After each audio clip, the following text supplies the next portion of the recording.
Buenas tardes a toda la afiliación APSINA. Hoy estaremos en nuestro programa número 12 y hoy no es un día cualquiera. Hoy estamos celebrando el 65 aniversario de APSE Sindicato. Esta plataforma de lucha colectiva de carácter democrático que está respaldado por sus bases en cada rincón de este país. Y este programa está hecho para ustedes, compañeros y compañeras, para atender precisamente sus necesidades, informarlos y empoderarlos, como ha hecho nuestro sindicato en manos de líderes y lideresas a lo largo de estos 65 años. Vamos entonces a explicarles un poco la dinámica de este programa. Por situaciones de la restricción propias de la emergencia sanitaria que hoy estamos enfrentando todos, las tres estamos en la casa, en nuestras casas, y por eso podríamos enfrentar cualquier contingencia que, aunque hemos tratado de controlar, son pequeños asuntos que podríamos tener y solicitamos de antemano cualquier justificación de lo que pueda suceder, pero tenemos una práctica, hemos controlado todo lo que nosotros podemos, así que vamos a dar inicio. Contamos hoy con la presencia de la licenciada Vivian Chávez, quien es la coordinadora del Departamento Laboral, y hoy nos trae algo nuevo, algo importante para cada uno de ustedes. Bienvenida y buenas tardes, Vivian. Buenas tardes. Buenas tardes a las queridas compañeras, a la querida afiliación. Y efectivamente, ¿verdad? Muy contentos porque hoy no es un día normal, ¿verdad? Hoy es un día especial. Así es. También tenemos con nosotros a la licenciada Ileana Vega. Ella es la coordinadora del Departamento Legal y además asesora de la Junta Directiva. Buenas tardes, Ile. Gracias también por estar con nosotros. Buenas tardes, un cariñoso saludo a toda la afiliación APSINA, aquí estrenándome yo en Zoom. Ustedes son unos expertos, yo no tanto, así es que cualquier cosa ahí me disculpan. Un abrazo para todos. Así es. Vamos a dar inicio a este programa con un video que nos va a presentar la compañera Vivian Chávez. Adelante, Vivian. Bueno, efectivamente, como dicen ahorita, ¿verdad? Vamos a estar exponiendo un video que muy amablemente el compañero trabajador del Departamento Laboral de APSE, uno de los compañeros, Giovanni Castro Solórzano, nos colaboró haciéndolo para explicarnos sobre la lectura de las coletillas salariales. Aunque es un tema que pareciera ser básico para todos los trabajadores del Ministerio de Educación Pública, lo cierto es que esta coletilla se implementó a partir de abril del 2014, ¿verdad? Este nuevo formato de coletilla, cuando ingresa al sistema Integra 2 al MEP, y por lo tanto tenemos ahí un cambio, ¿verdad? Los compañeros que venimos de añitos atrás nos cambian ese formato y pues bien que mal, a veces a unos cuesta saber qué es lo que dice esa lectura, ¿verdad? ¿Qué es lo que dice esa coletilla salarial? ¿Por qué viene dividida en partes? ¿Cuáles son los rebajos que se nos hacen? Y muchas veces podemos ahí buscar la respuesta del por qué nuestro salario nos llegó más o nos llegó menos. Obviamente hay una gran diferencia en otro tipo de documentación, ¿verdad? Que también tenemos que aprender a leer y saber leer los trabajadores del Ministerio de Educación Pública, que tal vez vamos a ir tocando cada uno de los temas en otro momento en este programa, ¿verdad? Que pues se nos facilita para llegar a nuestra afiliación. Entonces, adelante con el video de nuestro compañero Giovanni Castro Solórzano. Muy bien, acá tenemos el ejemplo de lo que les comentaba de la famosa coletilla de pago. Este documento que nos llega quincena a quincena a todos los funcionarios del Ministerio de Educación Pública. En este caso tenemos la situación de un funcionario el cual tiene pendiente el pago de lo que comúnmente denominamos como la doble jornada en primer y segundo ciclo. Quiero desglosarles diferentes coletillas de pago para que podamos ver el movimiento que va teniendo y el comportamiento que va teniendo cada una en el famoso histórico de pagos y producto del estado actual en el sistema Integra 2. Ahora bien, en este caso, esta coletilla, como bien pueden observar, como ya yo marqué acá, corresponde al 15 de marzo del 2020. Eso quiere decir que esta corresponde a la primer quincena de marzo, como aquí lo señalé. En este caso, a este afiliado le están mandando a cancelar. Vamos a acercar un poquito la cámara para que puedan observar bien. Salario base son 304.125 colones. Carrera profesional alrededor de 33.000 colones. Aumentos anuales alrededor de 5.827 colones. El incentivo de desarrollo de docencia son 37.294 colones. Y aumentos anuales, los que se pagaban antes de la ley del fortalecimiento de las finanzas públicas, por 104.000 colones. Aquí me gustaría recalcar el hecho de que el cambio que se dio en lo que fue aumentos anuales, igual también en carrera profesional. La ley del fortalecimiento de las finanzas públicas vino a modificar la forma en que se pagaba el aumento anual. Esta ley 9635 viene a congelar los montos sobre el valor de cada aumento anual. Antes el aumento anual se revaloraba, ¿verdad? Año con año. Ahora va a ser un monto fijo desde lo último aprobado hasta antes de la ley del 9635. Por eso es que ahora ustedes van a observar, tanto en las acciones de personal como en las coletillas de pago, como en los estados actuales de Integra, dos líneas para aumentos anuales. Una línea que es los aumentos anuales ya a como se pagaban antes, y una nueva línea de aumentos anuales de ley por la 9635, ¿verdad? En este sentido acá, el monto que tenemos por 485.000 colones corresponde a la sumatoria de todos estos componentes. Estos componentes son basados en la mitad, obviamente, del salario mensual del servidor, porque estamos hablando de la quincena, ¿verdad? En otra parte del cuadro vamos a observar lo que comúnmente se conoce como las deducciones del marco legal.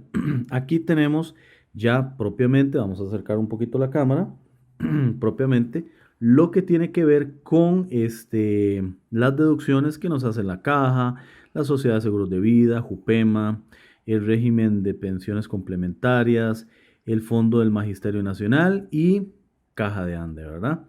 En este sentido, la sumatoria de estos montos es por 105.132,42 colones. Tenemos que tener o prestar bastante atención a este monto, ¿verdad? Porque este monto es el que, junto con las deducciones externas, que son las que están en el siguiente cuadro, que ya eso corresponde, por ejemplo, a rebajos de Colipro, ahorros de Caja de Ande, a cuotas de asociados de APSE, préstamo de Caja de Ande, incluso si el afiliado tiene compromisos con alguna cooperativa o algún banco, se reflejarían en este cuadro segundo que tenemos acá.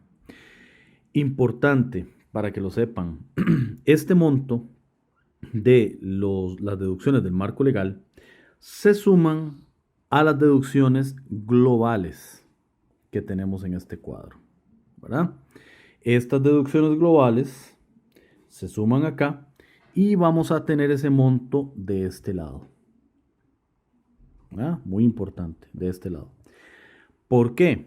Porque, por obvias razones, a los 485.000 que le llegan en total a este afiliado, se le van a restar estos dos componentes, deducciones del marco legal como deducciones globales. En este sentido, tendríamos una rebaja de salario, ¿verdad? Por los 293.000 colones para tener una liquidez de 191.416 colones. Ese es el salario ya con rebajo del afiliado. Este documento, eso es lo que nos ayuda a verificar. Recuerden muy bien que estamos hablando de la primer quincena de marzo. Aquí se le debe al afiliado el pago de la doble jornada. Vamos a pasar a la siguiente coletilla de pago, que corresponde a la segunda quincena de marzo, como pueden observar. Aquí se da una situación interesante. Como vieron, en la primera coletilla teníamos el monto de 485.012,10 colones. Salario base, carrera profesional, los dos aumentos anuales, las dos líneas, perdón, de aumentos anuales y el incentivo de desarrollo de docencia. Ya para este lado, esta quincena, vamos a tener el pago de los aumentos anuales, las dos líneas, incentivo de desarrollo de docencia, el salario base, y ya nos van a venir a cancelar lo adeudado por la ampliación de la jornada en primero y segundo ciclo. La carrera profesional también ya viene acá. Obviamente hay un incremento importante en el salario, ¿verdad? Pasamos de 485.000 colones con 12 a 647.710 colones. Tenemos las rebajas respectivas. Vamos a ver. Y en esta quincena es donde vamos a ver reflejado el pago retroactivo por los componentes que acaba de actualizar el Ministerio de Educación Pública. En este caso, el índice de desarrollo, ¿verdad? Como ustedes bien saben, esto es el 8.33 del salario total. Se suman todos los componentes del salario del afiliado y del docente y se le saca el 8.33. Entonces, proporcionalmente, esto también se adeudaría al mes. La ampliación de la jornada en primero y segundo ciclos se estaría cancelando acá por un monto de 150.187 colones, que sumado nos da 162.698 colones. Ahora bien, tenemos este monto cancelado en la primer quincena de marzo, segunda quincena de febrero y primer quincena de febrero. Como ya les había explicado anteriormente con la coletilla de la primer quincena de marzo, podemos observar en cada uno de los pagos retroactivos cómo nos desglosan los componentes salariales y para cada uno la deducción del marco legal, ¿verdad? Que era lo que habíamos conversado. La caja de ande, todos los pagos obligatorios.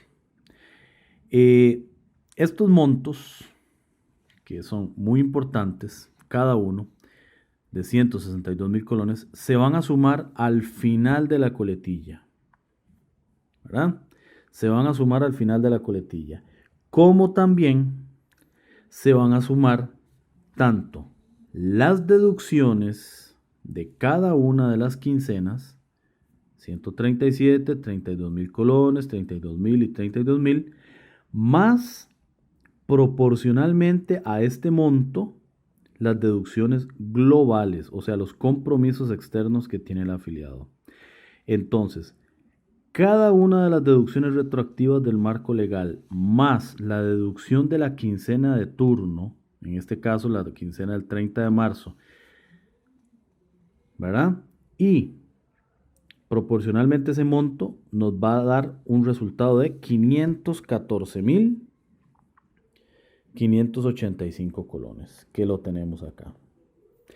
Entonces, en estas quincenas retroactivas, por lo general, vamos a tener un monto totalizado retroactivo al cual se le va a restar también un monto totalizado retroactivo de tanto las deducciones del marco legal como las deducciones externas, ¿verdad?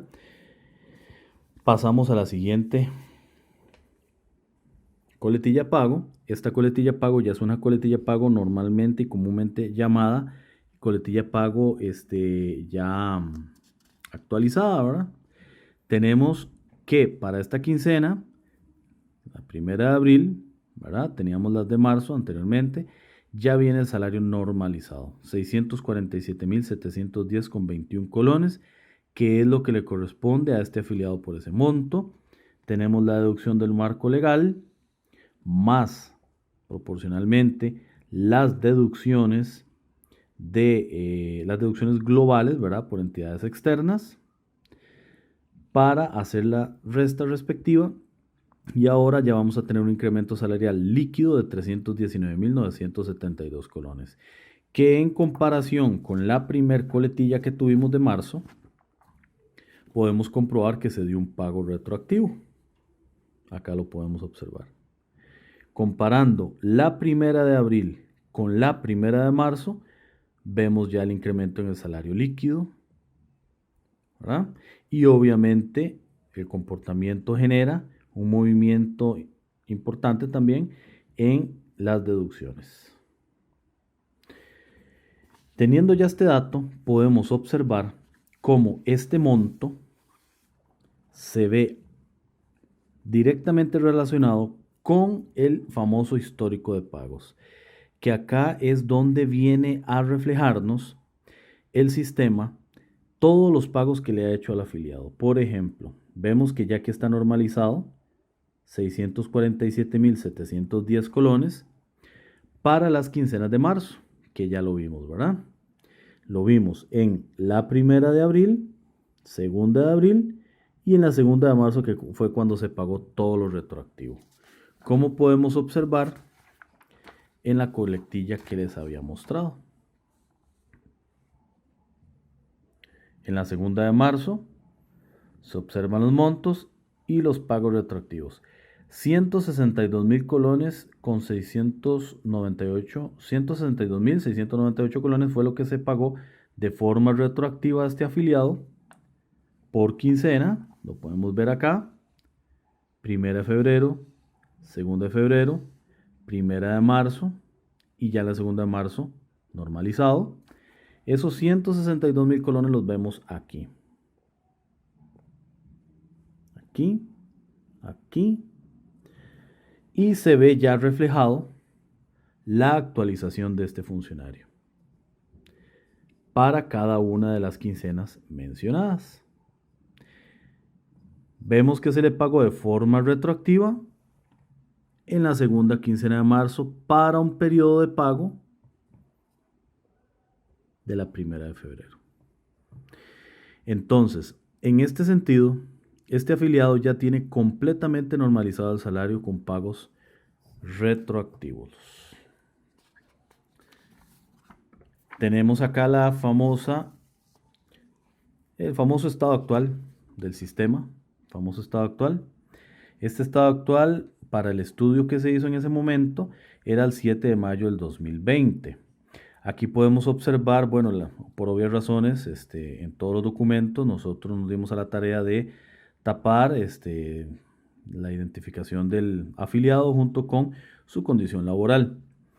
Podemos observar acá el pago mensual que corresponde al 1.295.000 colones por mes. Si nosotros tomamos ese monto,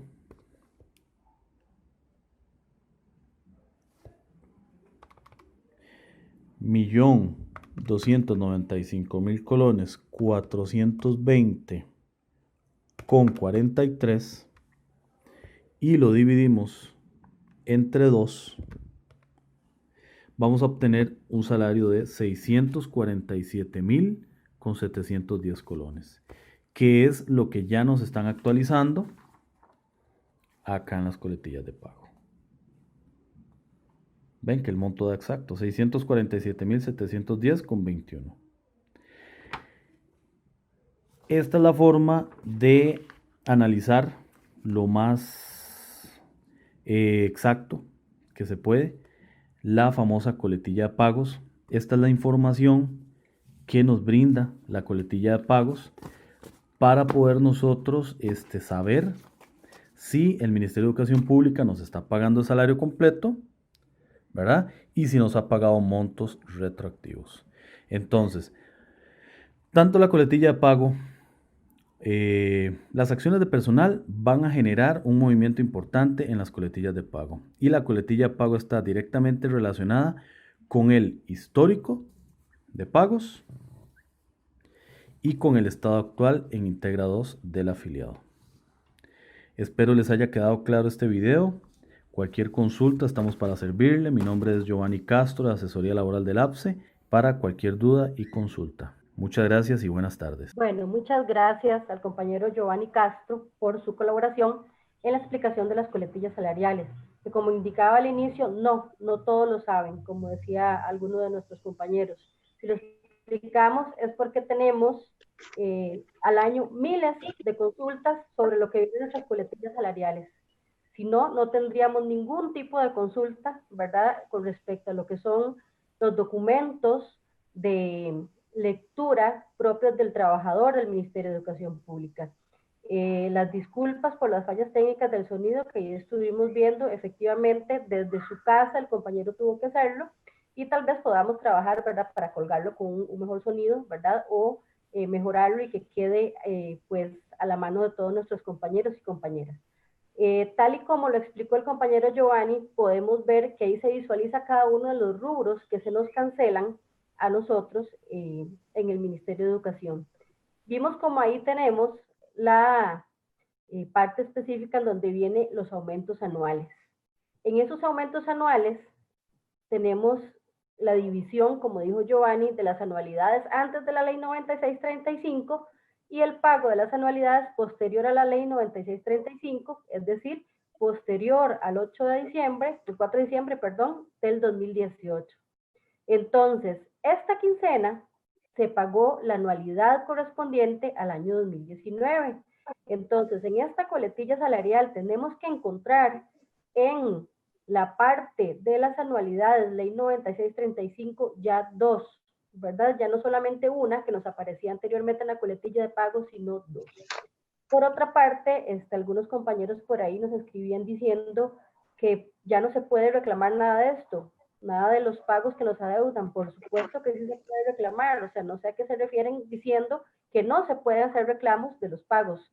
Les recordamos que APSE está trabajando virtualmente, tiene disponibles más de 7 teléfonos en cada uno de los departamentos, tanto legal como laboral, y un poquito menos en el departamento de pensiones. Entonces, todos aquellos que en esta quincena o en otras o de años anteriores tengan rezagados problemas de pago, que podemos discriminarlos por medio incluso de la coletilla salarial que estamos conversando, por favor deben de comunicarse con nosotros. Ya hemos estado haciendo la recepción desde el día de ayer de los compañeros que han tenido alguna situación salarial y que se les ha disminuido. Y en esto no me deja mentir la compañera Nora, ¿verdad? Entonces, recordemos que si realizamos algo incorrecto en nuestra coletilla de pago, por favor, nos lo hagan saber en nuestro departamento. Posteriormente, vamos a estar hablando, como les digo, en otros programas sobre lo que es la lectura de la acción de personal y del estado del funcionario. La acción de personal la hemos llamado P21, ¿verdad? Por costumbre, por una situación técnica del MEP anterior, era la plantilla que utilizaban, ¿verdad?, en el stencil cuando no había nada de informática o tecnología más avanzada, y pues se le vino a llamar a la P22 a lo que es el estado del funcionario, que es donde viene el resumen de todo lo que se nos paga a los funcionarios trabajadores del Ministerio de Educación Pública. Muchas gracias, Norita. Muchas gracias, Vivi. Fíjate que tenemos aquí la consultita de una compañera que se llama Deidamia Barrantes y nos pregunta que si las deducciones obligatorias son porcentuales. Correcto, son porcentuales las deducciones obligatorias, ¿verdad? Por ejemplo, tenemos el 5.5% de la caja del seguro, el 5% de caja de ANDE, el 1% del INSS, ¿verdad? Y ahí sucesivamente cada uno de los rubros es porcentual. Solamente el monto de la póliza de la Sociedad de Seguros de Vida del Magisterio Nacional, al que todos tenemos que estar suscritos, es un monto fijo que se va estableciendo cada cierta cantidad de años según el monto de retiro, ¿verdad?, de esa póliza y las actualizaciones de esa instancia. Muchas gracias, Vivi. Quiero aprovechar esta transición entre la presentación precisamente que hiciste sobre las coletillas salariales para decirle a nuestra afiliación que está por ahí, que nos está viendo, que nos está hablando, que nos está dialogando, haciendo consultas, que estamos recogiendo esas preguntas y que vamos a tratar de coordinar las respuestas a lo largo del programa. Hoy tenemos muchas dudas también que surgieron de programas anteriores que hemos recogido para atender a ustedes.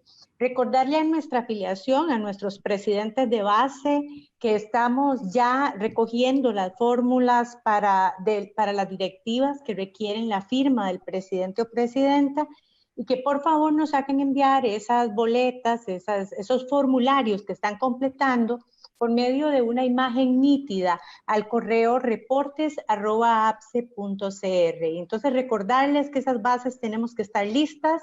Por favor, en estos días no olviden hacer este trámite para ustedes. Vamos ahora a proceder con nuestra compañera Yana Vega, que nos trae algunas respuestas para preguntas que hemos tenido a lo largo de toda esta semana. Y vamos a iniciar con la introducción de los cambios en relación con las herramientas didácticas y la estrategia Regresar. Buenas tardes, Liliana, y voy con la primera pregunta. Adelante. Okay.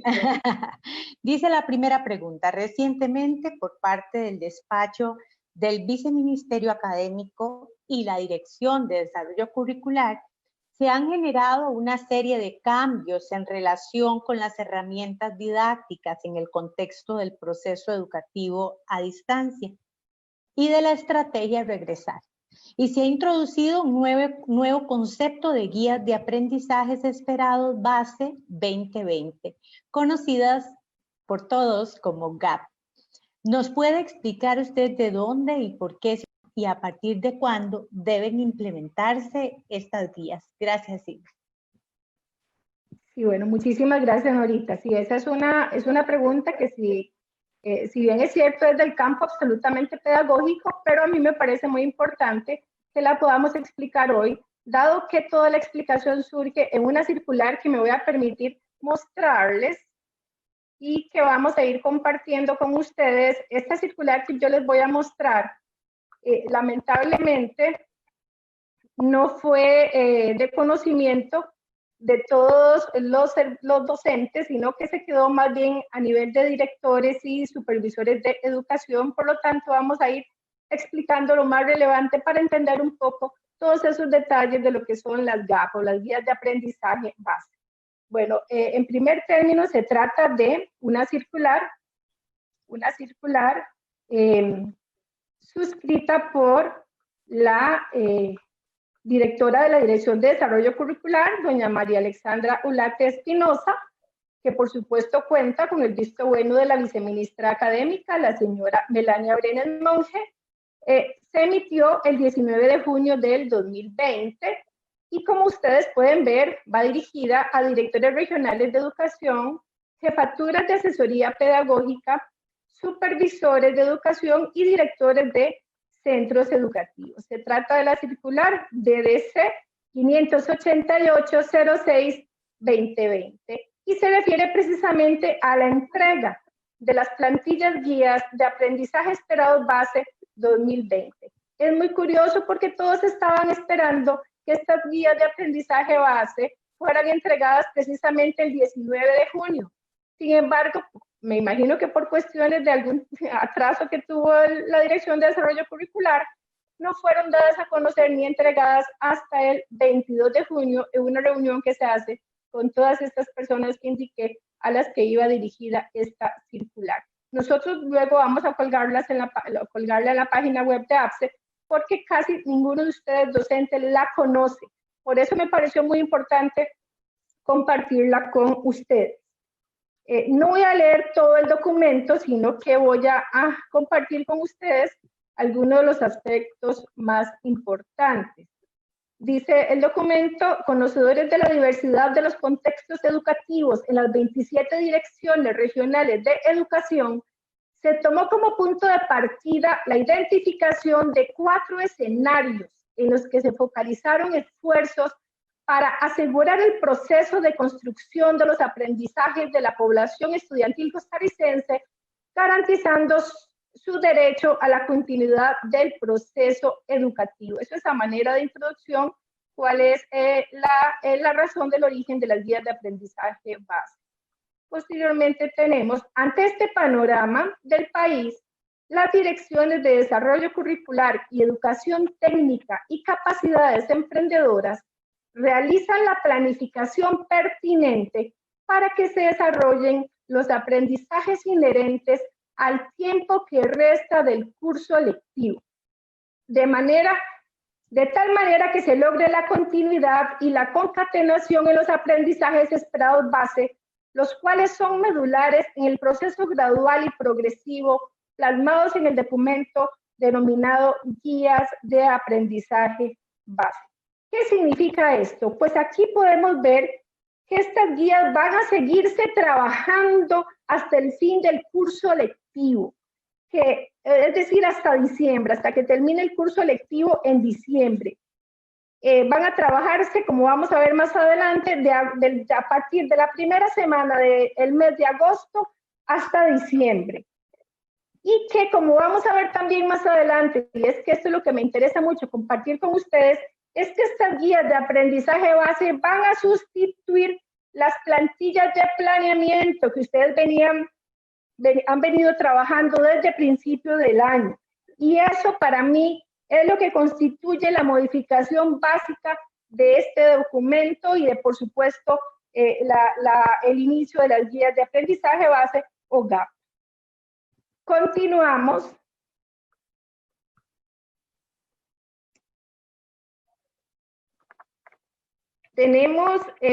Vamos a ver las tres partes esenciales en las cuales se dio todo este proceso de indagación y consulta que se hicieron para determinar los aspectos modulares para la elaboración de las guías de aprendizaje base. Entonces tenemos que la consulta se sustentó en los criterios técnicos de relevancia, pertinencia y homogeneidad, estableciendo el proceso de construcción y validación de las guías de aprendizaje base para la educación académica y técnica, según se detalla. Tenemos entonces que se dio un proceso inicial de indagación, en el cual para este proceso inicial de indagación, el asesor nacional realizó un proceso de indagación con docentes del país sobre los aprendizajes esperados desarrollados en el periodo presencial del 10 de febrero al 16 de marzo. Y que esta consulta alcanzó a más de 3.000 docentes de todo el país en educación académica y a 2.000 docentes de educación técnica. Posteriormente, se definieron los aspectos medulares que debe tomar en cuenta la guía de aprendizaje base. Y tenemos entonces que fue con base en la indagación realizada y a las características de cada programa de estudio que el asesor nacional identificó los aspectos medulares que tendrá presentes al realizar la definición o que tuvo presentes al realizar la definición de los aprendizajes base 2020. O sea que los asesores nacionales de las diferentes asignaturas o especialidades lo que hicieron fue determinar cuáles eran esos contenidos prioritarios que se deben desarrollar en lo que queda del año. Y los asesores específicos o de materia entonces realizaron ese trabajo definiéndolo de esa manera. Luego se desarrolló un ejercicio pedagógico que consistió en que cada asesor nacional clasificó los indicadores del aprendizaje esperado según su experiencia. La consulta realizada lo abordado en la parte presencial de este curso lectivo y las características del programa de estudio, logrando una primera clasificación en guías de aprendizaje base 2020 y guías de articulación para el curso lectivo 2021. Vean ustedes qué interesante acá cuando se introduce este concepto de guías de articulación para el curso lectivo 2021. Y es que esto nos da una luz de lo que va a pasar en el curso lectivo 2021, porque se habla de que se deberán emitir guías de articulación para el curso lectivo 2021 y entonces vamos pues a esperar en qué momento van a tener las autoridades del MEP que trabajar esas guías de articulación. Posteriormente se dio entonces ya la elaboración de las guías de aprendizaje esperados base de la educación académica, donde para esos efectos la persona asesora nacional completó las plantillas guías de aprendizaje base 2020 según las nuevas condiciones del curso electivo y acorde con la complejidad, secuencialidad y características específicas de cada asignatura o especialidad técnica, considerando el componente del programa de estudio, el indicador del aprendizaje esperado, así como también las estrategias didácticas sugeridas para el desarrollo del aprendizaje base correspondiente. Recuerden, ustedes lo saben mejor que yo, que ustedes como docentes han estado reforzando temas de lo visto con los estudiantes hasta el 16 de marzo, pero que por esta situación de la pandemia, la mediación pedagógica a distancia continúa, de manera que ahora, por eso es que son las guías de aprendizaje base, tratando de establecer cuáles son los temas del programa prioritarios para poder trabajarlos en lo que resta del curso lectivo. Posteriormente, se da un proceso de validación ya con los asesores regionales y con los docentes. Y en este sentido se realizó entonces un proceso de consulta nacional de las guías de aprendizaje base 2020 a asesores regionales y docentes de todo el país. Lamentablemente, como vamos a ver ahora, vamos a ver cómo no todos los docentes a los que se le consultó colaboraron con la consulta. Ahora vamos a ver un cuadro que viene más adelante. Con el apoyo de las 27 direcciones regionales de educación. Y esa consulta se realizó mediante el envío de formularios en formato Forms de la plataforma Office 365 a los asesores regionales de cada dirección regional, quienes solicitaron a 10 docentes por cada especialidad y nivel analizar el documento guía de aprendizaje base según 3 criterios de validación, que fue lo que se consultó. ¿Y cuáles fueron los 3 criterios de validación? Fueron los criterios de pertinencia, relevancia y homogeneidad. Vamos a ver cada uno. Pertinencia significa si resulta en el área curricular requisito para otros niveles del proceso cognitivo. Y aquí entonces nosotros podemos poner un ejemplo. Por ejemplo, la lectoescritura es esencial para otros niveles y por lo tanto es un elemento del programa que resulta absolutamente pertinente. Se los pongo a manera de ejemplo. Otro de los criterios fue el criterio de relevancia, es decir, el nivel de centralidad curricular. Si es un área medular, si es un tronco para otras áreas, ¿verdad? Es decir, si el contenido es relevante, medular, tronco para otras áreas, y pongo el mismo ejemplo de la lectoescritura, o por ejemplo lo que significaría sumar, restar, las operaciones básicas, que son un tronco común para poder desarrollar otras áreas de las otras asignaturas. Y por último, el criterio de homogeneidad, considerado en la medida en que puede ser abordado en varios niveles educativos, ¿verdad? Que el contenido sea abordado en varios niveles. Y esos fueron los 3 criterios de validación que se utilizaron. Luego, aquí tenemos la cantidad de docentes a quienes se les consultó para la validación en las asignaturas académicas de los diferentes niveles. Y podemos ver cómo en preescolar se solicitó a 60 docentes de preescolar, 59 participaron. En primer y segundo ciclo, lamentablemente, ven ustedes como casi 40 docentes no fueron parte, no colaboraron con el proceso de validación. En lengua y cultura indígena sí participaron en forma completa.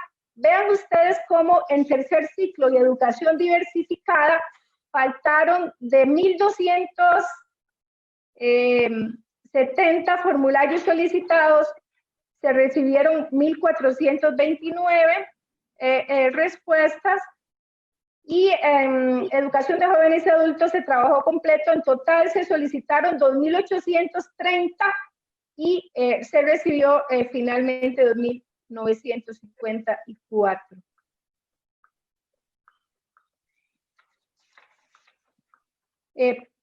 Posteriormente se da lo que fue la priorización de los aprendizajes esperados de la estrategia Regresar, y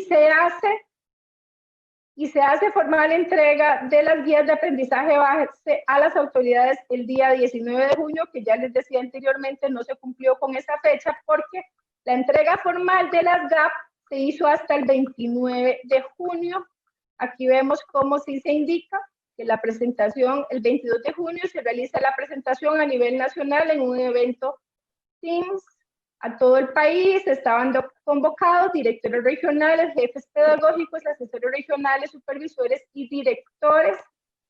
La Dirección de Desarrollo Curricular hizo entrega ese día de dispositivos USB a las 27 direcciones regionales de educación y jefaturas de asesorías pedagógicas y supervisores de todo el país. Y además se publicó, porque ya de hecho están publicadas, estas guías de aprendizaje base 2020 están publicadas en la página web de la Dirección de Desarrollo Curricular, en donde ustedes, ingresando a la página web de ellos, entran a la sección Estrategias COVID-19 y buscan la subcejilla Guías de Aprendizaje Base, y ahí encontrarán todas las guías de aprendizaje base para cada una de las asignaturas. Igualmente están en la caja de herramientas cada una de las guías correspondiente a cada una de las asignaturas luego de cumplido este proceso de validación que les indico. Ahora bien, me preguntaban ahorita que a partir de cuándo entran o se deben aplicar las GAP, las guías de aprendizaje base. Acá se nos dice que es fundamental tener presente que la semana del 13 al 17 de julio, es decir, esta semana en la que estamos, hemos pedido continuar con repaso y reforzamiento de los aprendizajes esperados que se han venido desarrollando. Es decir, que todavía esta semana en la que estamos, todavía ustedes continúan con el repaso y reforzamiento de los aprendizajes que se habían visto por parte de los estudiantes hasta el 16 de marzo. Y a continuación se dice, considerar el envío de paquetes de alimentos en la semana del 22 al 26 de julio para que se remitan las guías de trabajo autónomo elaboradas con base a las plantillas guías de aprendizaje esperados base 2020. ¿Qué significa esto? Que con ocasión ya de lo que es la distribución de paquetes de alimentos en la semana del 22 al 26 de julio, ahí ya sí, ahí ustedes para ese momento ya tienen que entregar a los estudiantes las guías de trabajo autónomo conjuntamente con las plantillas guías de aprendizaje base, con las GAP. De manera que entonces con los estudiantes, obviamente, o los estudiantes van a estar viendo los contenidos de las GAP a partir de la primera semana de agosto. Y por último, para terminar la circular, que me interesa mucho comentarles, porque yo les pido por favor que tengan, una vez que la subamos a la página, esta circular, para que no vaya a haber ningún malentendido con ningún director y que ningún director se le ocurra a ustedes pedirles planeamiento didáctico, más guías de trabajo, guías de aprendizaje base, más guías de trabajo autónomo. Las guías de aprendizaje base sustituyen el planeamiento didáctico. Y aquí está claramente establecido en esta circular cuando en el último párrafo dice lo siguiente.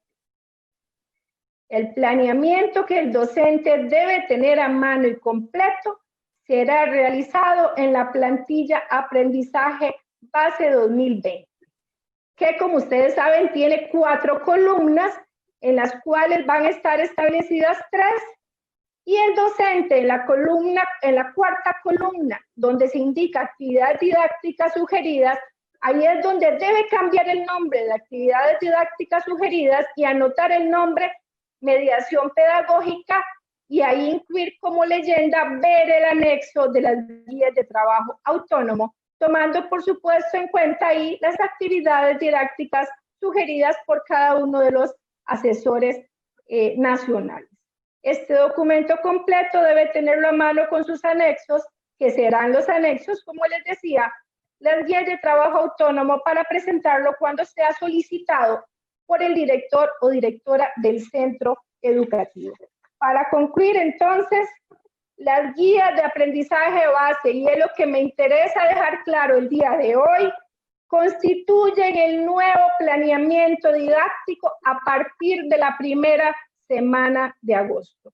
Creo, Norita, que así he contestado un poco y ampliamente tu pregunta, pero me he interesado, como digo, a leer y comentar con ustedes esta circular que no entiendo por qué no bajó a los docentes y que solo fue explicada por los directores, pero no fue distribuida a nivel del personal docente. Muchísimas gracias, Sile. Qué respuesta tan amplia y siempre tan bien considerada, con documentos que quedarán colgados entonces en nuestra página. Quiero agradecer a don Rodrigo Delgado sus saludos en la plataforma y decirle a doña Sandra Patricia Chinchilla Garita que su consulta va a ser atendida hoy. Está dentro de las preguntas que tenemos por contestar con Ileana. Doña Fernanda Gutiérrez Chávez hace un llamado a la afiliación para mantenerse unida en estos momentos de emergencia y de pandemia. Gracias, doña Fernanda. Y don Mauricio Paniagua dice que solicita información oficial, pues decirle que tenemos la página de APSE Informa y nuestra página web apse.cr. Vamos a continuar con la siguiente consulta, y es que existen muchas dudas sobre si es obligatorio para los estudiantes entregar en un tiempo determinado las guías de trabajo autónomo resueltas y entregárselas a los docentes. Y también hay muchas dudas de cuándo se debe realizar ese informe cualitativo de desempeño del estudiante.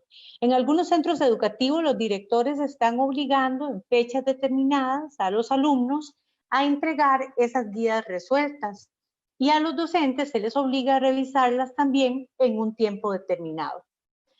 ¿Ha realizado la APSE alguna consulta al respecto ante instancias ministeriales, Sile? Gracias. Sí, Norita, la APSE siempre se caracteriza porque para que nosotros respondamos cada una de esas preguntas que nos hace la afiliación, en este caso las personas trabajadoras docentes, nosotros siempre en forma muy responsable procedemos a hacer las consultas a las entidades correspondientes. Y en este caso no fue la excepción. Y entonces me voy a permitir mostrar la consulta que hicimos y la respuesta que se nos dio en el documento que voy a mostrarles a continuación.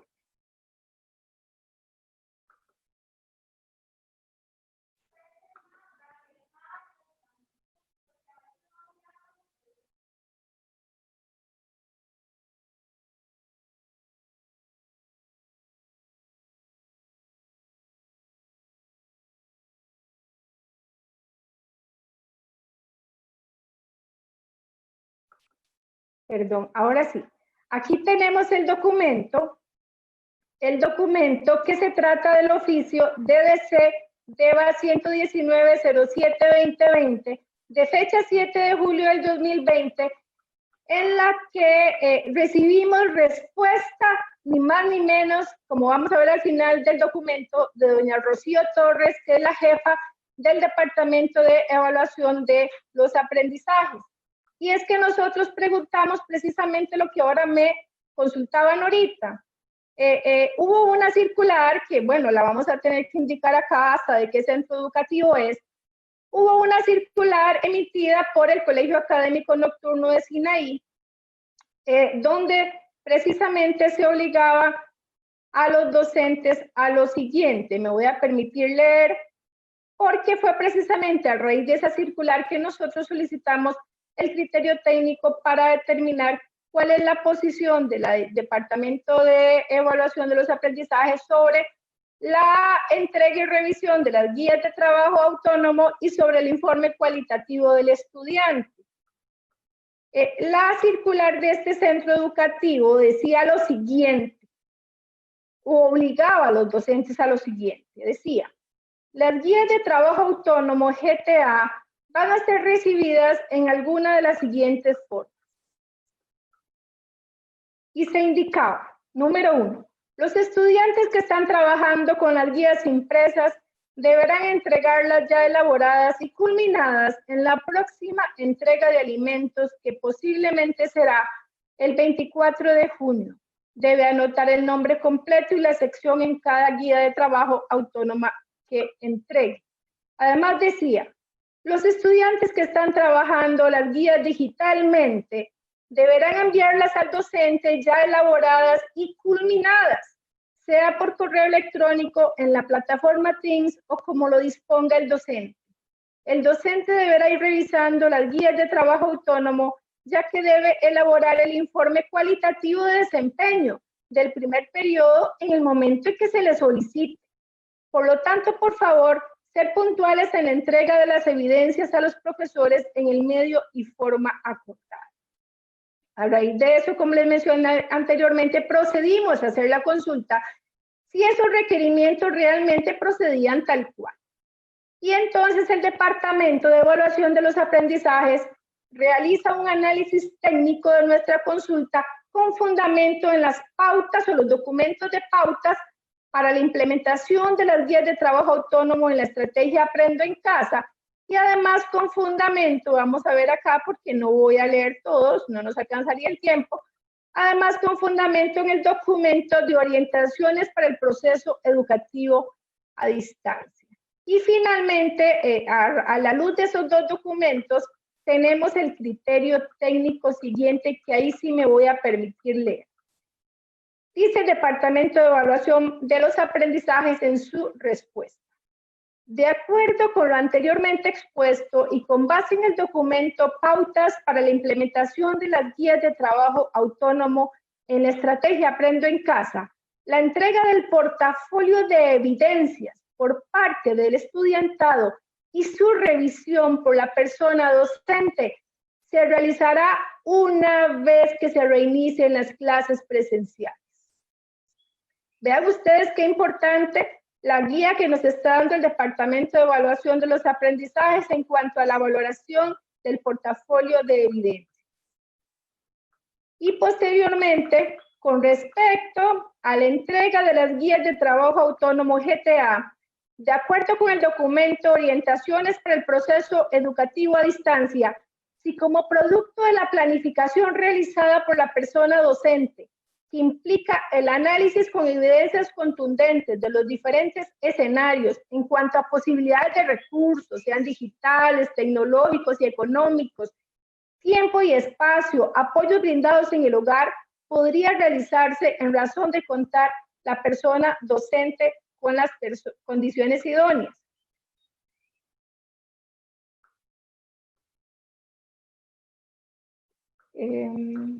En el caso específico, termina el documento, de la circular tal número 34 del Colegio Académico Nocturno de Sinaí, la solicitud expresa de entregar, y pongan mucha atención acá, la solicitud expresa de entregar en un tiempo determinado la GTA debe ser sujeta al análisis de los procesos de planificación para valorar si se cuentan con evidencias contundentes de que todo el estudiantado cuenta con las condiciones ya expuestas para hacer dicha entrega. Se debe analizar entonces cuáles son las condiciones de ese estudiantado, en cuál escenario están, para ver si todos los estudiantes cuentan con las condiciones para hacer dicha entrega en un periodo establecido. Vean qué importante. Y continúa. Si el interés reside en elaborar el informe cualitativo de desempeño, este se realiza una vez reiniciadas las clases presenciales. Si fuese para brindar acompañamiento durante el proceso educativo a distancia, tal posibilidad dependerá del análisis sin mención, del contexto de cada estudiante de manera individual. De manera entonces, Norita, bueno, cordialmente, Rocío Torres Arias, jefa del Departamento de Evaluación de los Aprendizajes. Vemos entonces cómo queda claro absolutamente que son muchas las circunstancias que deben valorarse para exigir a los estudiantes en un tiempo determinado la entrega de las guías, así como la revisión de las guías por parte de los docentes, y que todo lo que es la evaluación o del informe cualitativo del desempeño se va a realizar una vez reiniciadas las clases presenciales y no como se pretendía hacer o como se estaba exigiendo en esos dos temas por parte de ese centro educativo. Y esto aplica entonces como una información oficial del Departamento de Evaluación para todos los compañeros docentes que tenían esa duda. Muchísimas gracias, Liliana, por su respuesta y también por el acompañamiento de los documentos que han sido parte de un proceso de trabajo, ¿verdad?, de la consulta para poder llevar material confiable a nuestra afiliación. Y recordarles que parte del objetivo de este programa es precisamente que usted se informe, se empodere para que pueda entonces tomar decisiones y buscar esas respuestas colectivas a necesidades que todos estamos enfrentando ante los cambios que tenemos en esta emergencia. Y tenemos una tercera consulta, Ileana, que dice: en el marco de la emergencia nacional provocada por el COVID-19, ¿puede un trabajador que se enferme por este virus reclamar su enfermedad ante el Instituto Nacional de Seguros como riesgo de trabajo? Bueno, esta sin duda alguna es una pregunta, una consulta sumamente interesante y por supuesto muy oportuna. Máxime que sobre este tema, y lo voy a decir muy sinceramente, he escuchado por ahí unos audios que andan circulando que yo considero respetuosamente que contienen una serie de apreciaciones y de consideraciones totalmente infundadas. Por eso me interesa mucho explicarles a ustedes cuál es la relación del COVID-19 con el seguro de riesgos del trabajo. Pero para poder dar mi respuesta quiero remontarme un poquito para atrás, porque siempre es bueno que todos aprendamos, porque aprender y conocer de dónde surge la normativa es casi que una responsabilidad de todos ciudadanos.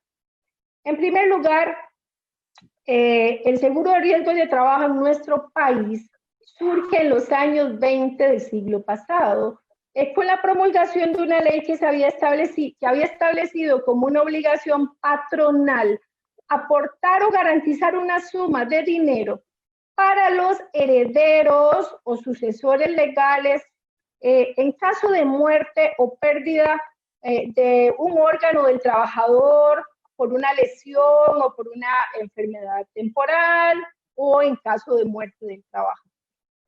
Posteriormente, con la promulgación de la Constitución de 1949, ya se establece a nivel constitucional los seguros por riesgo del trabajo.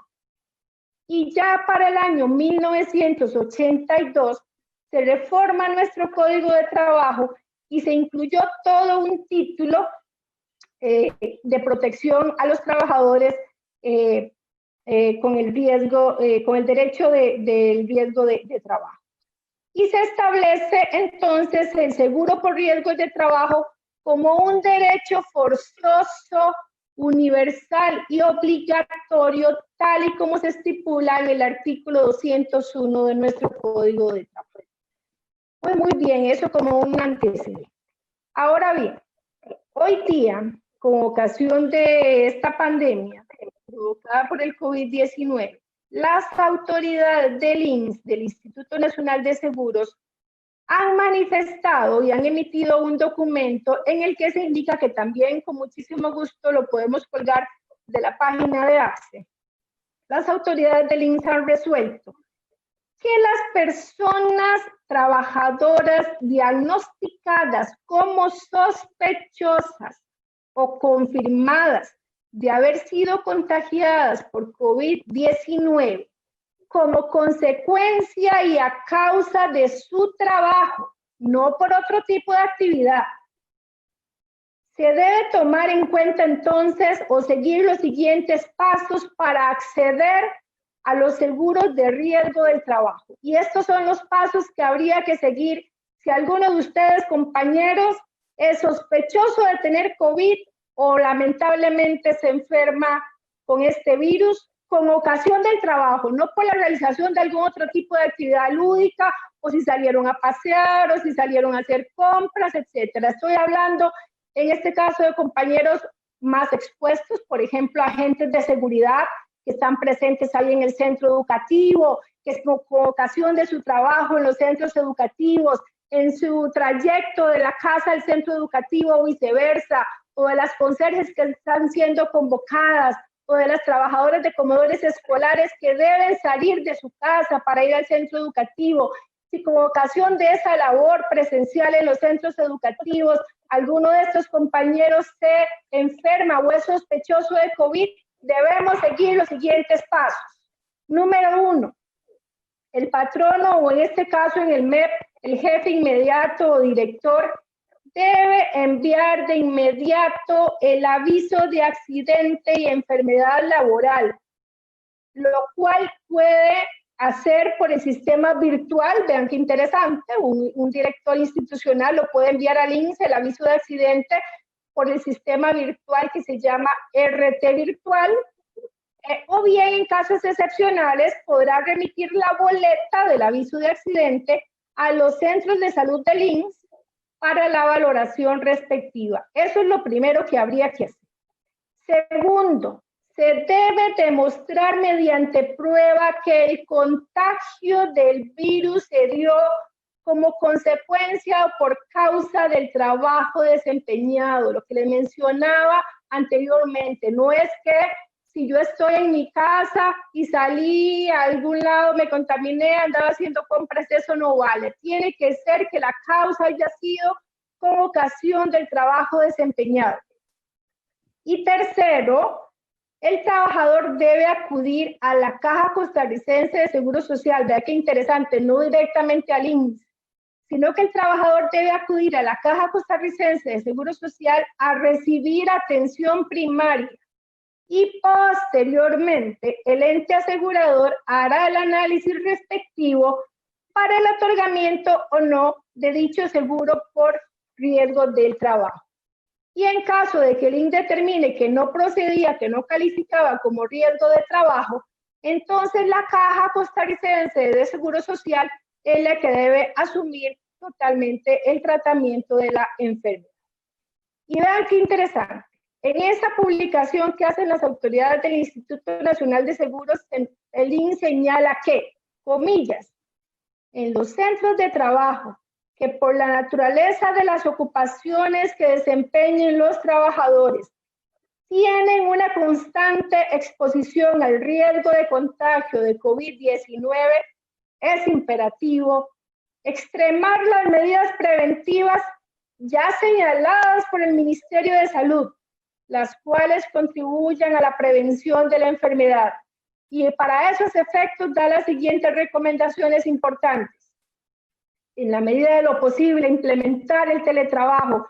Yo hago un llamado a los directores institucionales que nos están escuchando o a los compañeros susceptibles de realizar teletrabajo. Si su director no ha procedido a eso, vean que es un llamado que además de las autoridades sanitarias, es un llamado que hace el Instituto Nacional de Seguros.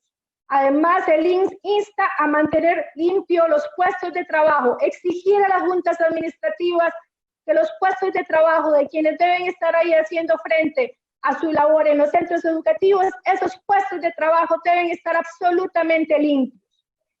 Si una persona está sintomática, enviarla inmediatamente a la casa. Y por supuesto, dotar al trabajador del equipo de protección e higiene necesarios. Creo que es sumamente oportuno esta publicación que hace el Instituto Nacional de Seguros, y además se nos da un correo electrónico que es el correo consultasrt@ins-cr.com, donde está abierto para cualquier consulta o dudas al respecto. Igualmente en el Departamento Legal de la APSE. Si lamentablemente se diera una situación de esta naturaleza, por favor inmediatamente contáctese con nosotros para poder ayudarle a seguir un trámite ante el ente asegurador. Ahí Gracias, estaría. Ile. Muchas gracias, sí.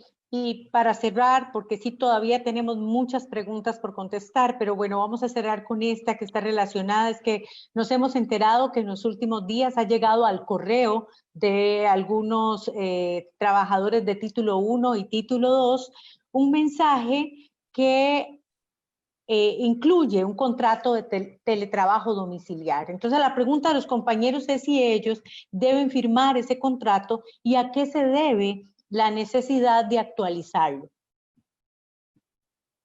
Sí, Norita, el día de hoy hemos recibido muchísimas llamadas. Efectivamente, a los correos institucionales ha llegado un mensaje del correo de prensa del MEP, donde se indica que debe bajarse un machote, digámoslo así, de contrato de adenda de teletrabajo.